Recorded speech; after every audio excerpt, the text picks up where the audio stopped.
Let's do a quick tour of the Microsoft Word interface. If you are on your Microsoft Word page, maybe I should restore down so that those things don't interfere. And I'm moving this so that you can see my Word window separate. Very good. So this is the Word window. Now you will see the topmost bar here where the save icon, the document name, and my name, because I've signed in as an Outlook user, that is Microsoft's account. This whole bar at the top here is called the title bar. So as you can see right now, it holds the title Document 3 Microsoft Word. Now, Document 3, because is the third new document I'm opening, and because I have not yet saved the document to give it a particular name, it tells me Document 3. Now, below the title bar, you now have the tabs. We call these ones the major tabs: File, Home, Insert, Design, Layout, References, Mailings, Review, View, etc. These are all tabs or major tabs. Now, if you click any of these tabs, the tools that are controlled or categorized under that particular tab will emerge on this long platform, this rectangular platform here, which we call the ribbon. Okay, this whole bar here, where the tools are that you apply to your formatting and editing tasks, we call them together as a ribbon. All right, the ribbon. So we are currently on the Home tab ribbon. If we click the Insert tab, you see that it changes all the contents of the ribbon. So we are now on the Insert tab ribbon. If we move to Layout, this is the Layout tab ribbon. And if we move to Review, we are on the Review tab ribbon. So this whole thing here is the ribbon. Now, if you watch closely, the ribbon has been subdivided into groups. Each group is like a toolkit that contains specialized tools. So for example, on the Home tab ribbon, you can see that there are thin vertical lines that separate the various collections of tools. I hope you can see them. Now, between each of these thin vertical bars, at the bottom here, there are labels. So you see a label like clipboard, fonts, paragraph, styles. Then over here, I have Adobe Acrobat integrated. You may not have that, but you also have another one here, editing.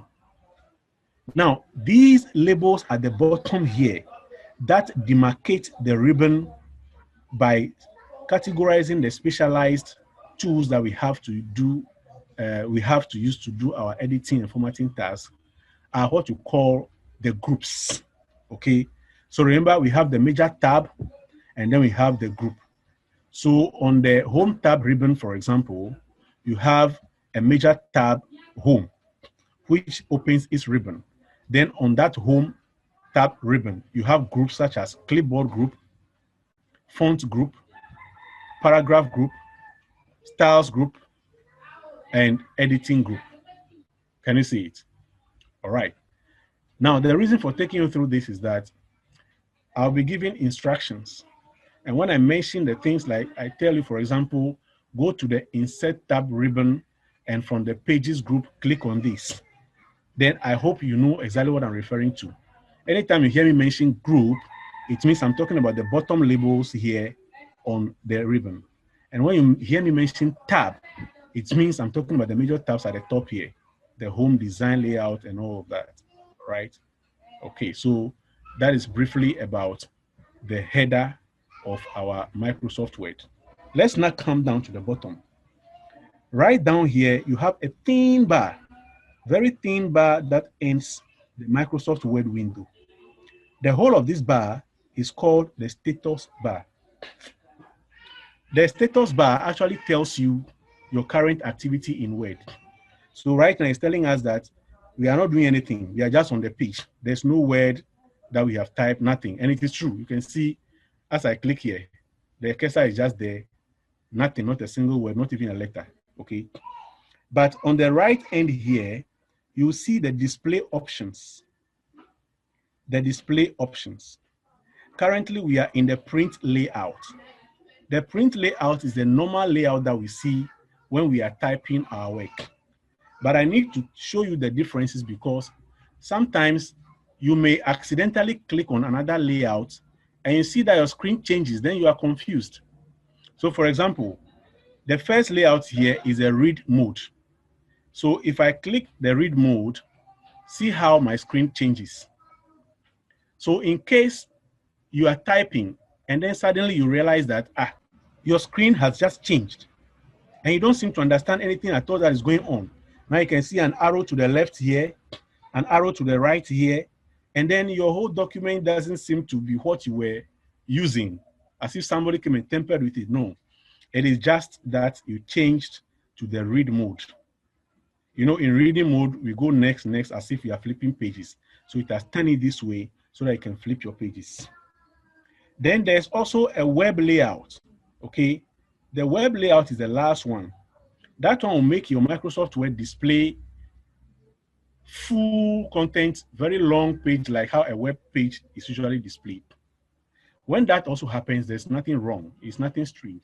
It is because your view or your layout option has been changed to a web layout. But the one that we are all familiar with is where we see our white space rectangularly fit with other areas, black or blue around it.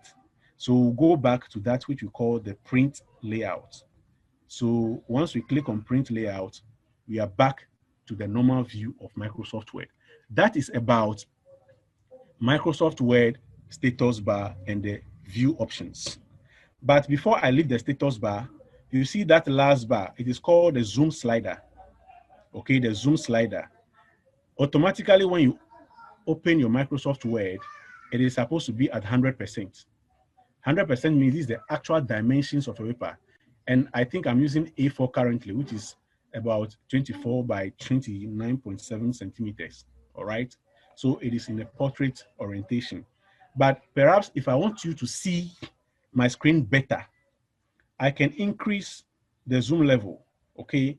As I zoom in, you see that it is increasing the page. And if I begin to type right now, you see the things look bigger. All right.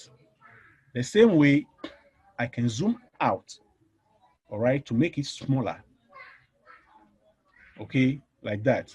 But the best thing is, let's keep it at 100% so that we know we are seeing the actual page as it will appear even when we print. So that is briefly about the Microsoft Word interface. And so we'll now move straight into completing our assignment. Now, the first advice I would like to give is that before you begin creating a document, you should have a fair idea exactly what kind of document you want to create, how many pages you will have, how the document will be structured. So for example, with the assignment that I gave you, you realize that it is going to be a 5-page document. The first page is supposed to be a cover page and so will not take any page number. The second and the third page are preliminary pages that are supposed to take the title of the work that you are doing and the table of contents, respectively. And they are supposed to be numbered in Roman numerals I and II. Then the fourth and fifth pages, they are supposed to be numbered in the regular Hindu-Arabic numerals 1, 2, 3 as we know them, okay? But the fourth page is where your actual content is. And you are supposed to use heading styles there so that you can create an automatic table of contents on your page number 3. Then the last page, page number 5, is where you are supposed to list your references, all the articles that you cited within the main body text on page 4. You will now provide their full publication details or reference lists on the last page, page 5. All right. So let's see the tricks and tweaks that we will need in Microsoft Word to achieve this. First and foremost, once I know that I'm creating a 5-page document, the first thing I have to do is what is on page 1. it says it is a cover page, so it will not be numbered. Page 2 and 3, they are preliminary pages numbered I and II. Then 4 and 5, the main work numbered in the regular numbers 1 and 2.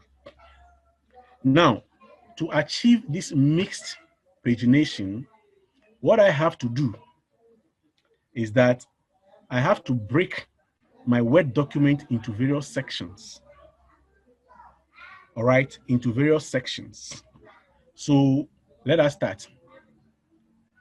But before that, I want you to look at some of the other tabs like layout.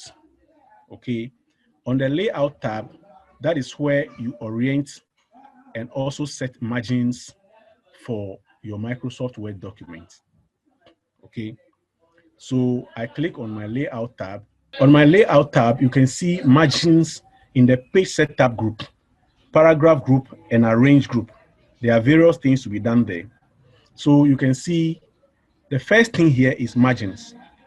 Now let's go into margins. If you want to set your own margins, custom margins, you go straight to the command. Don't pick any of the options available here. Go to the command, the one with the ellipsis at the end, which says custom margins. When you click that, it will open the page setup dialog box. Okay, so on the page setup dialog box, you have margins, you have the paper size, and you have the layout. Now, my margins are already set in centimeters, and you can see that it is 2.54 all round, top, left, bottom, right. And I like it that way, so I'll keep it. If your PC is set in inches, then it is 1 inch all round. The 2.54 centimeters here is equivalent to 1 inch, okay?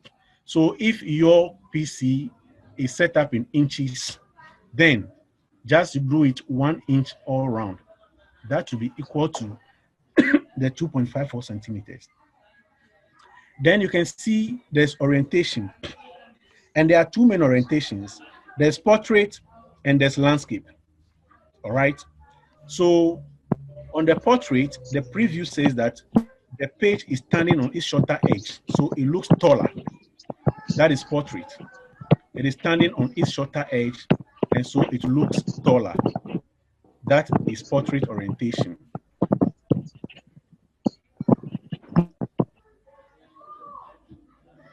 Now, the other one is landscape. If we pick landscape, you see the preview has changed. This time, the paper is lying on its longer edge. So, as I mentioned, if you change the orientation to landscape, you see that the orientation changes. Your page now lies on the longer edge and it looks shorter. We'll look at this. Sometimes you might need to change a particular page to become landscape because you need it. And I'm going to start from there. I'll show you how you can do mixed page orientation. So within the same document, you can have some pages that are standing upright like this, while you can have others that are landscape. How do we do that? So right now, let's look at mixed page orientation. Sometimes the reason for mixed page orientation is that you are writing your research report, but there's a particular data set you want to present, and the data is so complex that the table you are using to present the data cannot stand on the portrait orientation of the page. It has to lie on the longer dimension of the page. So where you reach that particular data, or it could even be a map, maybe a disease map, and the way the map is structured, you cannot resize it to be too small. You will lose details. So you want the map to stand bold and broad in a wide scale. So on that particular page where the map will be, or that particular page where the data will be, you will have to turn that particular page landscape. But the rest of your report will remain in the portrait orientation. This is how we do it. So let's assume that I am writing this report, and I'm going to invoke a dummy text by the use of the lorem ipsum. So I say lorem, and I need about 10 rows by 10 of whatever. And so let me insert this dummy text. Very good. So I have about 2 pages of text, and I'll be having more. I'm writing a report, all right? Now, as I'm writing this report, let me insert some 3 new pages. So I go to insert, and you can see in the pages group, I just click on blank page. It has added 1 new page, another blank page, another one, and the last one. So now when you look on my status bar, I have page 5 of 5. Currently, I have 5 pages. Good. Now, I'm going to skip page number 3, and on page number 4, I'll insert some dummy text again. And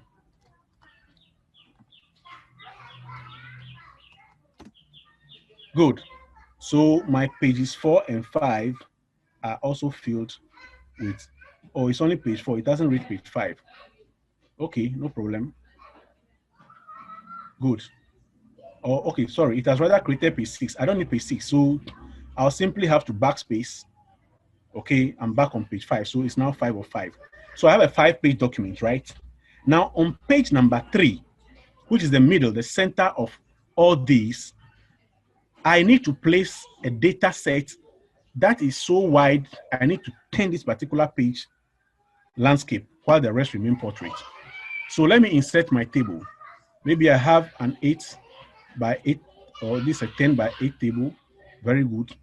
And you see that it has made the columns so narrow. Have you seen it? But I wanted something more than this. Let's say age distribution. Age distribution of interview participants.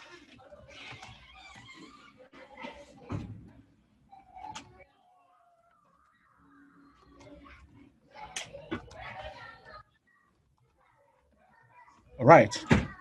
So what I do is that particular page that I want to turn landscape, I will have to select anything that I have typed on that page.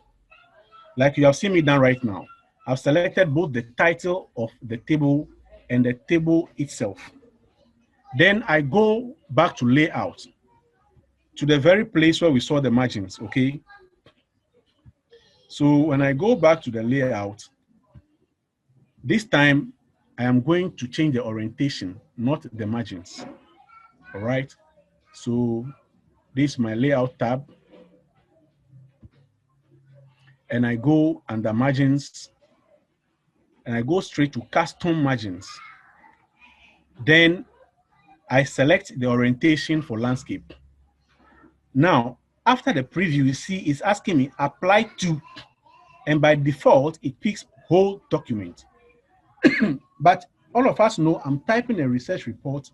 I do not want the whole report to be on a landscape orientated paper. No, it is only that particular page where my table is so complex that I want landscape. So I drop down the arrow here and I choose selected text. Then I say, okay. Automatically, you see that the text that I selected, that particular page, which is page number 3, has been turned landscape. And if you can watch from the top, pages 1 and 2 are still portrait. Can you see it? And if you go down after page number 3, pages 4 and 5 also continue to remain landscape. But one thing that happens when you do that is that it automatically inserts a new page because it uses what we call section break. So I have removed that by just doing a backspace under that new page that was inserted. So I'm back on pages 4 out of 5, and my page 3 is still landscape, as you can see. So that over here, I can now adjust my table. Okay, I can open it up and do whatever I want in terms of the text that I wanted to enter, which needed this long orientation of the page. So that is about mixed orientation of your Microsoft Word documents. Now, the next thing we'll look at is mixed pagination. Maybe for the sake of clarity, I'll open a new fresh page where these things are not. So let me open a new document. Now we have only a single document. And per the assignment we're given, we know that page 1 is cover page and it doesn't have any page number. Now, the tool that helps us in achieving this mixed pagination is the tool we call section breaks. Okay, section breaks. Now, we can get these section breaks from the layout tab. Okay, under the layout tab, we go to what we call breaks. You can see these breaks here. Once you click on breaks, then you see there's a page break and there's a section break. What the page break does is that it separates the pages of the document so that whatever you are doing on one page here does not flow into the other. So, for example, I can break a page because I know that I will be writing my list of references on the last page of the document. And I do not want the text that I'm typing on the earlier pages to flow into that particular page that I'm going to label as references. So to start with, since I know that my last page is going to be dedicated solely to references, then I'll just go for breaks under the layout tab and I use page break. You see that page break automatically inserts a new page and puts the cursor on the first line of that page. So I'll label this as references. Now, what this means is that if I'm doing my typing on the first page here, I can even have several pages, okay? And I'll be going on and on and on and be typing. But there's no way that the text from this page will flow into the next page where references are. If there will be a new page after this one, for example, if I'm entering, let's say I'm entering now, I reach here, okay? And there's a new page. You watch what will happen. You see what has happened? Once I move away, the reference is on the next page. But once I increase the page numbers, let me scroll, you see. You don't see references on this page as if the text was flowing from here in the first page to the second page. No. Automatically, that whole page carrying the references jumps to the third page. Can you see it? So there's no way that any text from the previous pages will interfere with the reference page. References page will maintain itself. And if the page count is increasing for the previous pages, the page that is labeled references will keep just jumping to the next page until I finish my work. That way, you will not see any text writing on top of this and references buried under the main work. No, it will take a separate page because I've broken that page away. That is about page break. How about section break? Section break is what allows us to apply different formatting to different sections or segments of the same document. To insert a section break, for example, my first section is going to be page 1 because on page 1, it's a cover page and there must not be any page number. No page number is also a type of page number. There's nothing there. So all you have to do is enter until you get to the very last line of the particular page where you want to break your section from. So right now, I am on page 1. This is the last point that the cursor can reach. If I press again, it jumps to page 2. Can you see it? So when I'm at the last point on page 1, then I go to breaks. And I go to section break and I pick the first one that says next page. So it means that I want to break over the section to the next page. You can see automatically the cursor jumps to the next page. Now I have to activate the header and footer to understand whether I've been able to actually conduct this section break. To activate your header and footer, simply double click in the bottom margin or the top margin of the next page. So on page 1 bottom margin, you can see where my cursor is, bottom margin, double click. And you see that it has activated the header and footer. And if you can watch from the ribbon, the header and footer tool has been activated and it is currently its design view.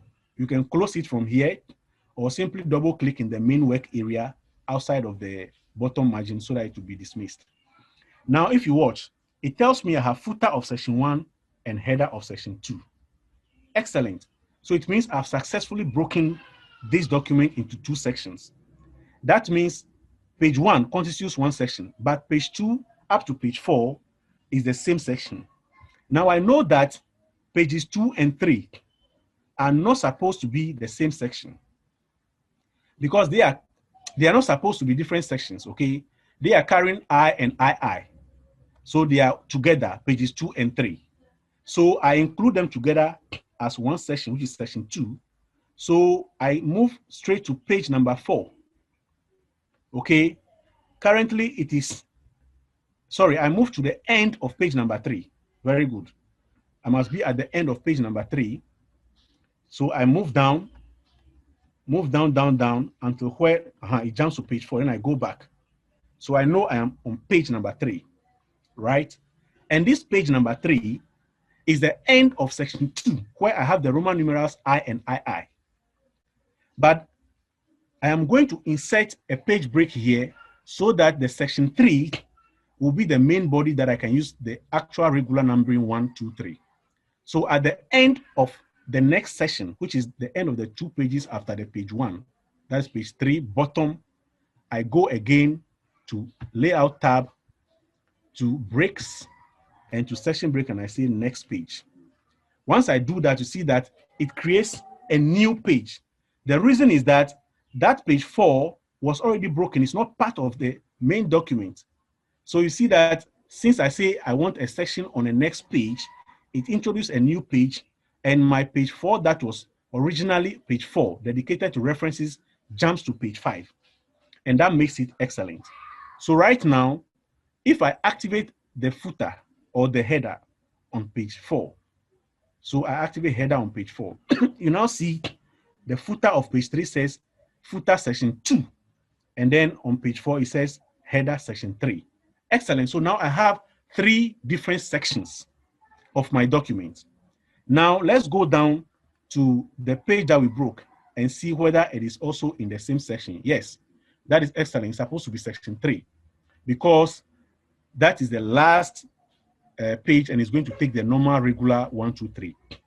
So once I have done this, I am good to go. I can now start inserting my page numbers. But, okay, there's a very big but over here. All of you observe. Here, within the footer of section 2, it is telling me that even though I broke this section away, it is still going to be linked to the section 1 footer. So the footer of section 2 will be the same as the previous section, which is section 1. All right. But the truth is that that is what we don't want. We don't want a situation where if we pick a particular numbering scheme, like the Roman numerals I, then to run through all. No. So we have to break the connection between this footer and the previous footer, so that this current section 2 footer will not carry on the characteristics of section 1 footer. And how do we do this? Once you are inside the footer here, go up on your header and footer ribbon, you see the group called navigation. Okay, can you see the navigation group? I'm pointing to it right now. Yes, sir. This is the navigation group. Yes, and you see there is link to previous here activated, link to previous. Can you see it? That is what is causing our current footer section to be linked to the previous section footer.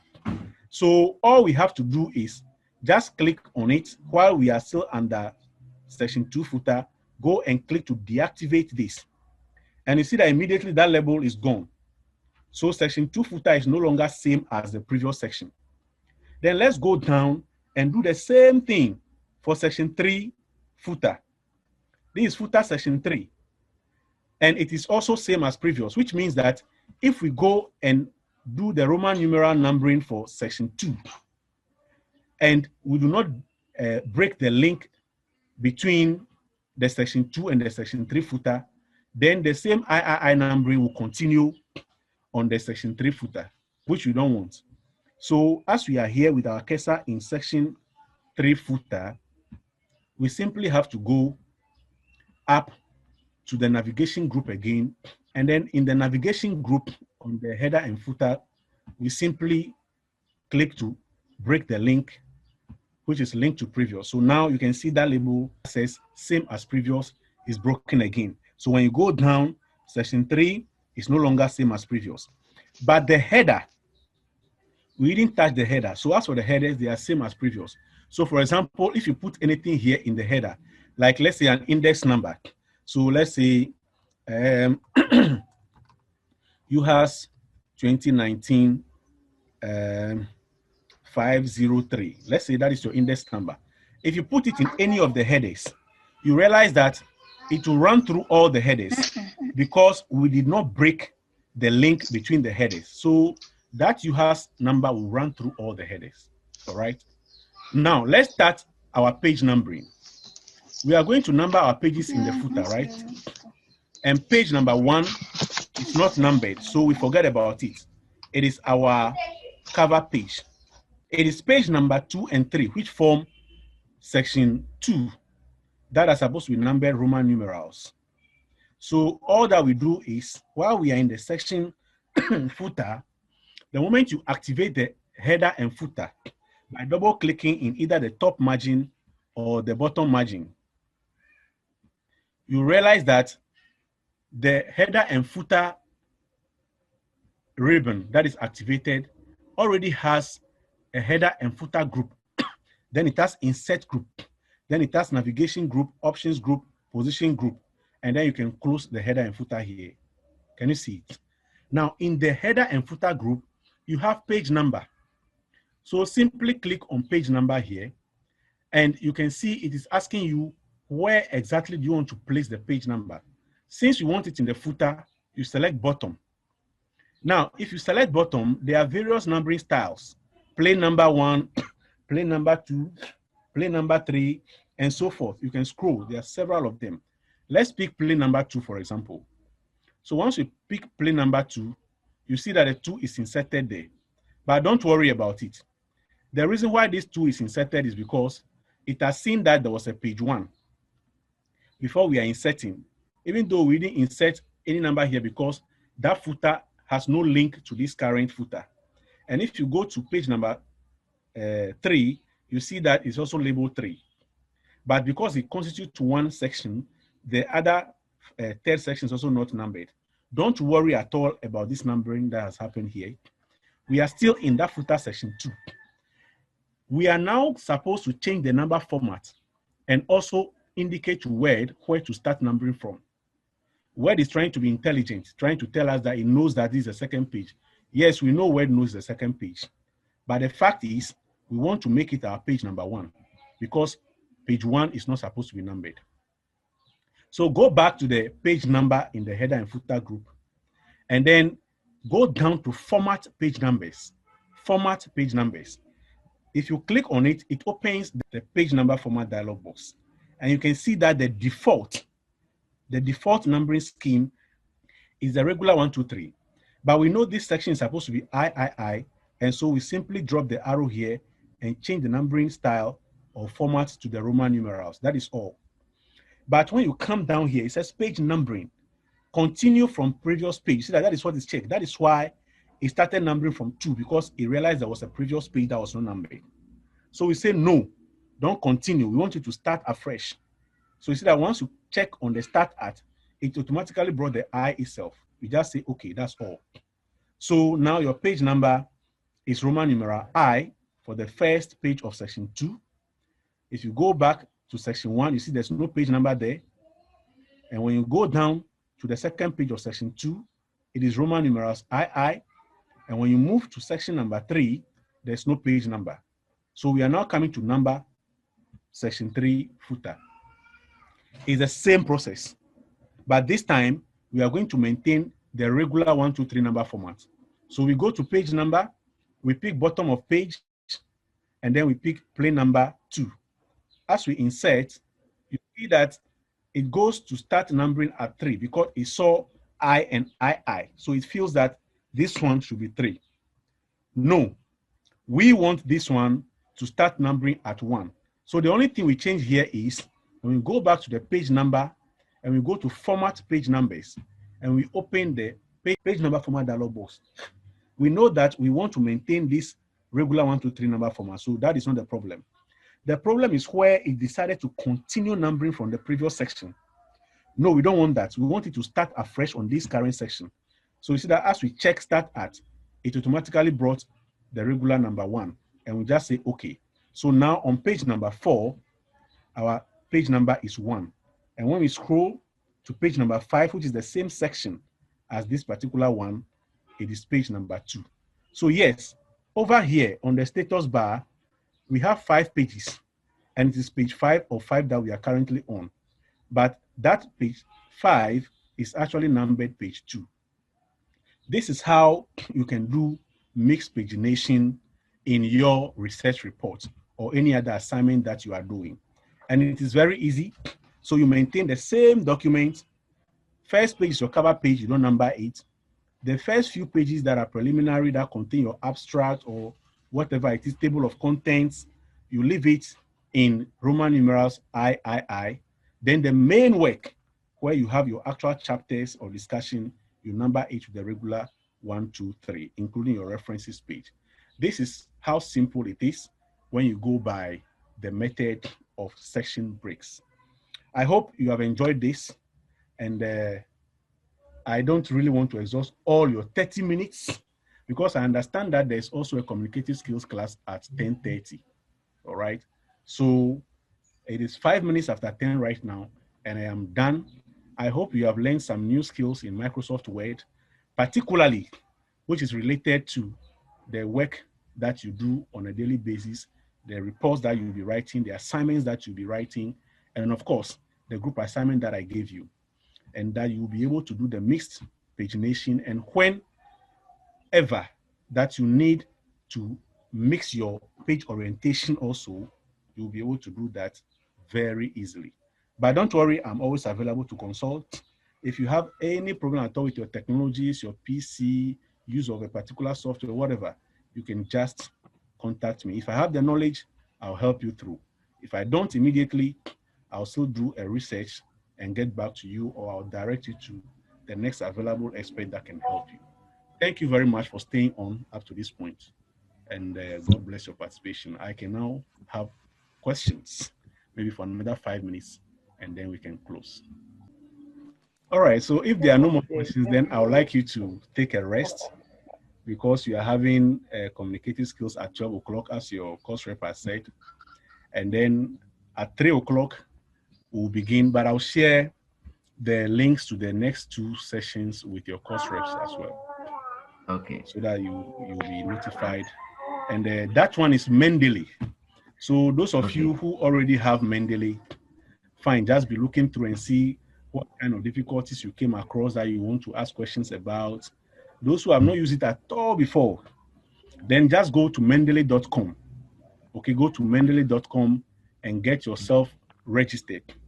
And also download the app for your PC. If you are using a Mac, download the Mac app. If you are using Windows PC, download the Windows version and install it. But I'll be taking you through the entire process in the 2 webinars on Mendeley. And then most of our questions about how we do the actual referencing will be answered by the time we close the 2 sessions today. Thank you so much for. Please you'll be waiting for our email too. The emails. Yes, sure. The moment I end this meeting, I'll get back in touch with them. I'm sure that they are also working hard to resolve that issue so that we can have a headway. Okay. Thank you so much, and all the best, and bye-bye for now. Bye. Thank you. Bye. Yeah.